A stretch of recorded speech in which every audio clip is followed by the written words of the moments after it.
Hello friends, easy cooking या नवीन YouTube चॅनलमध्ये तुम्ही सगळ्याचे स्वागत आहे. तर आपण आज फ्रेंच फ्राईज बनवणार आहोत. तर चला तर मग रेसिपीकडे वळूया. सर्वप्रथम 7 बटाटे घ्यायचे, नंतर ते चॉपिंग करून घ्यायचे. चॉपिंग केल्याच्या नंतर एका पाण्याने स्वच्छ धुवून घ्यायचे, जेणेकरून त्याच्यावरचा व्हाईट टॉर्च आहे ते निघून जाईल.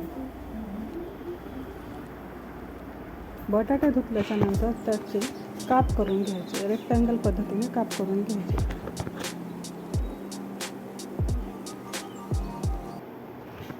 काप करेपर्यंत आपण पाणी गरम करायला ठेवूयात.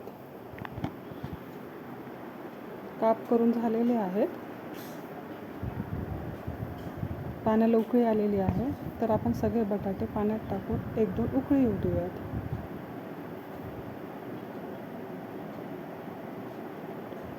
पाण्याला छान अशी उकळी आलेली आहे. तर आपण एका चाळणीवर सगळे बटाटे काढून घेऊयात, जेणेकरून त्यामध्ये असलेलं पाणी हे सगळं निघून जाईल आणि बटाटे कोरडे होतील. जर माझं चॅनल तुम्हाला आवडत असेल तर माझ्या चॅनलला लाईक, शेअर, सबस्क्राईब नक्की करा.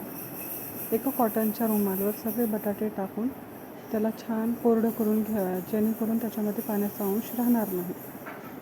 आपले बटाटे छान कोरडे झाल्याच्या नंतर त्याच्यामध्ये 2 चम्मच कॉर्नफ्लॉवर टाकूयात आणि कढई गरम करायला ठेवूयात.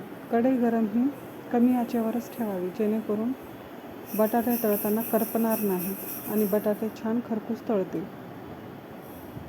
अशा सुंदर रेसिपी पाहण्यासाठी माझ्या चॅनलला नक्की लाईक, शेअर, सबस्क्राईब करा आणि बेल आयकॉनचं बटन क्लिक करून ठेवा, जेणेकरून माझे इथून पुढे येणारे व्हिडिओ तुम्हाला पाहता येतील.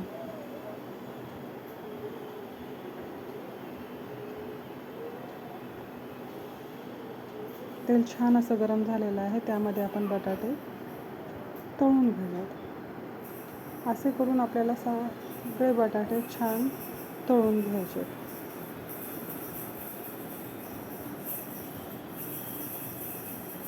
अशा पद्धतीने बटाटे तळल्यामुळे आतमध्ये कच्चेपणा राहत नाही व बटाटे छान तळून निघतील.